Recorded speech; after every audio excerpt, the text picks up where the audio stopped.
राधे राधे दोस्तों, क्या आप थक गए हैं जीवन की इस अंतहीन दौड़ में भागते भागते, रिश्तों को निभाते निभाते? कल क्या होगा इस चिंता में आज को जलाते जलाते? क्या आप भीतर से पूरी तरह टूट चुके हैं? हम सब एक ऐसा बोझ लेकर चल रहे हैं जो वास्तव में हमारा है ही नहीं। हम सोचते हैं कि इस घर को मैं चला रहा हूं, इन बच्चों का भविष्य मैं बना रहा हूं, इस व्यापार को मैंने खड़ा किया है, और यही हमारा अहंकार हमारे सारे दुखों का कारण बन जाता है। जरा सोचिए, जब आप रात को सोते हैं तो आपकी सांसों को कौन चलाता है? जब आप अपनी मां के गर्भ में थे तब आपका पोषण किसने किया? जिसने तब आपकी जिम्मेदारी ली थी, क्या वो आज आपको भूल गया है? आज मैं आपको कोई सांसारिक उपाय नहीं बताने जा रहा। आज मैं आपको एक ऐसा शाश्वत सत्य, एक ऐसा दिव्य वचन बताने जा रहा हूं जिसे सुनने मात्र से आपके कंधों का सारा बोझ उतर जाएगा, आपकी सारी चिंताएं राख हो जाएंगी। यह वचन है ब्रह्मांड की अधीश्वरी, करुणा की सागर, श्री वृषभानु नंदिनी, हमारी प्यारी राधा रानी का। श्री जी कहती हैं, तू मेरा बन, मैं तेरी जिम्मेदारी लूंगी।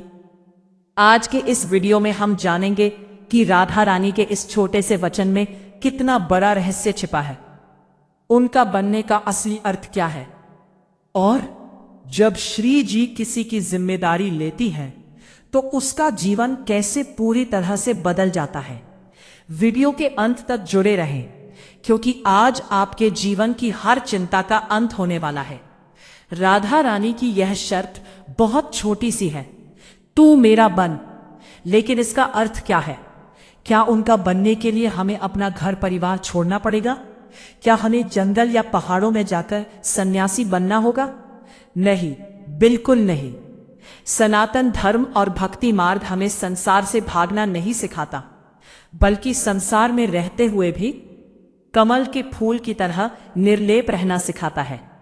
तू मेरा बन का सीधा सा अर्थ है समर्पण। समर्पण का अर्थ यह नहीं है कि आप कर्म करना छोड़ दें। समर्पण का अर्थ है कि आप कर्म के परिणामों की चिंता करना छोड़ दें। जब आप कहते हैं, हे राधा रानी मैं आपका हूं, तो आप दरअसल यह कह रहे होते हैं कि हे श्री जी, यह शरीर आपका दिया हुआ है, यह बुद्धि आपकी है, यह परिवार आपने मुझे सेवा के लिए सौंपा है। मैं तो केवल एक निमित्त मात्र हूं, एक कर्मचारी हूं। इस जीवन की असली मालकिन आप है। जरा सोचिए, एक बड़ी कंपनी के मालिक को रात भर नींद नहीं आती कि कल कंपनी का क्या होगा, घाटा होगा या मुनाफा।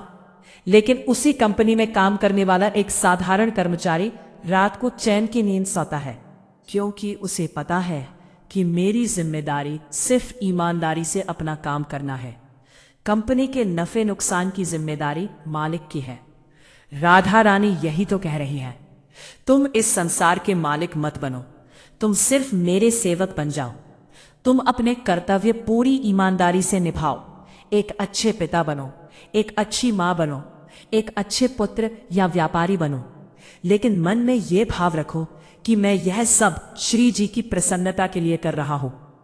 जिस दिन आप अपने अहंकार का मुकुट उतारकर श्री जी के चरणों में रख देते हैं और कहते हैं, स्वामिनी आज से मैं आपका हूं, उसी क्षण से आपके जीवन का सारा मैनेजमेंट ब्रह्मांड की सबसे बड़ी शक्ति अपने हाथों में ले लेती है। अब आते हैं वचन के दूसरे भाग पर, मैं तेरी जिम्मेदारी लूंगी। क्या आप जानते हैं कि श्री राधा रानी कौन है? वे केवल भगवान कृष्ण की आह्लादिनी शक्ति नहीं है, वे करुणामयी हैं। वृंदावन के संत कहते हैं कि ठाकुर जी श्री कृष्ण तो कभी कभी न्याय करते हैं, वे कर्मों का हिसाब रखते हैं, लेकिन हमारी श्यामाजू राधा रानी न्याय नहीं करती, वे केवल कृपा करती हैं, वे केवल क्षमा करती हैं। जैसे एक छोटा बच्चा जब अपनी मां की उंगली पकड़ लेता है तो उसे सड़क पार करने की चिंता नहीं होती। उसे पता है कि गड्ढे से कैसे बचना है और ट्रैफिक से कैसे गुजरना है। ये सब मेरी मां देख लेगी। बच्चा तो बस अपनी माँ को देखकर मुस्कुराता रहता है। जब राधा रानी कहती है मैं तेरी जिम्मेदारी लूंगी, तो ये एक माँ का अपने बच्चे को दिया गया सबसे बड़ा आश्वासन है। इसका मतलब है जब दुनिया आपके खिलाफ खड़ी होगी तो वे आपकी ढाल बनेंगी।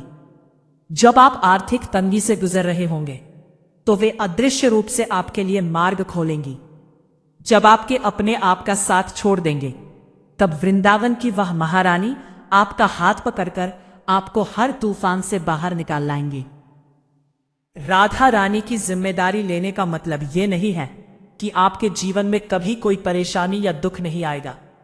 मौसम तो बदलेंगे, सर्दियां और गर्मियां तो आएंगी। श्री जी रूपी वह छाता हमेशा आपके ऊपर तना रहेगा, जो आपको भीगने नहीं देगा। दुख आएगा लेकिन वह आपके मन को छू नहीं पाएगा।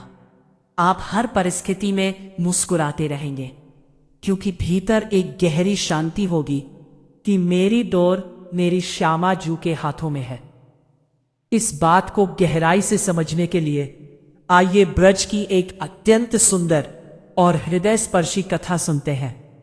एक बार एक व्यक्ति था जिसका नाम था माधव। माधव बहुत महत्वाकांक्षी था। उसने अपनी पूरी जिंदगी सिर्फ पैसे कमाने और अपना रुतबा बनाने में लगा दी। उसने बड़ा व्यापार खड़ा किया, बड़ा घर बनाया।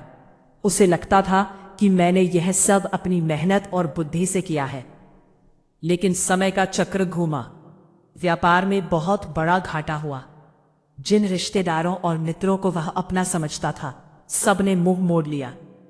कर्जदारों ने उसका घर नीलाम करवा दिया।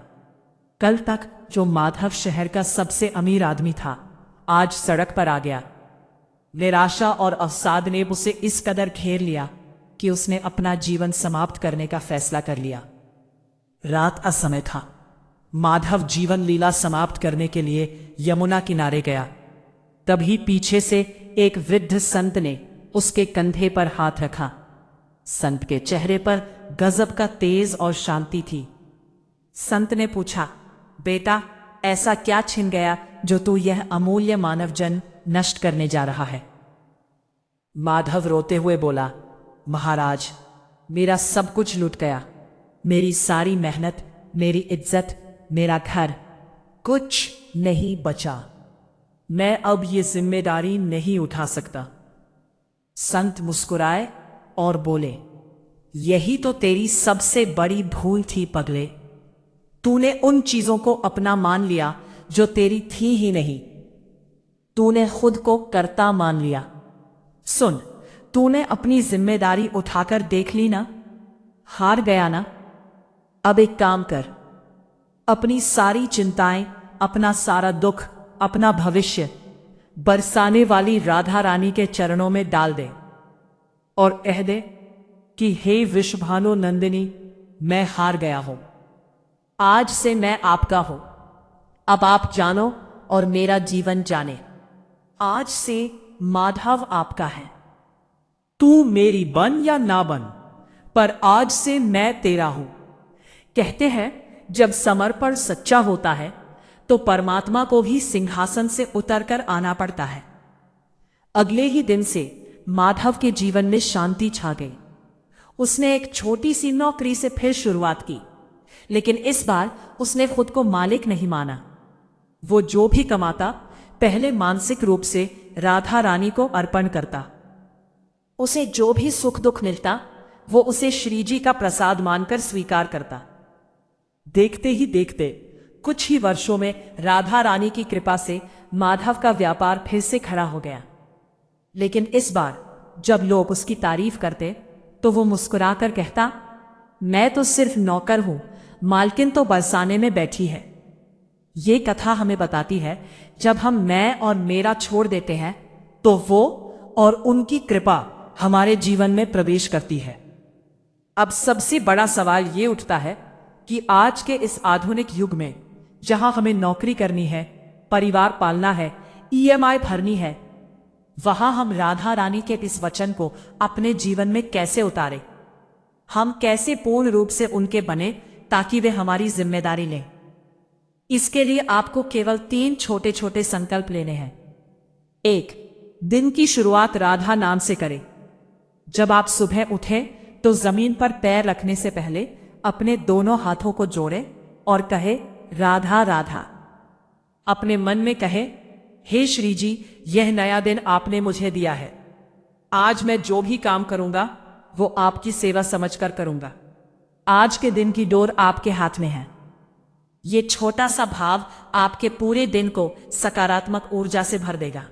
चिंताओं का ट्रांसफरिंग द वरीज।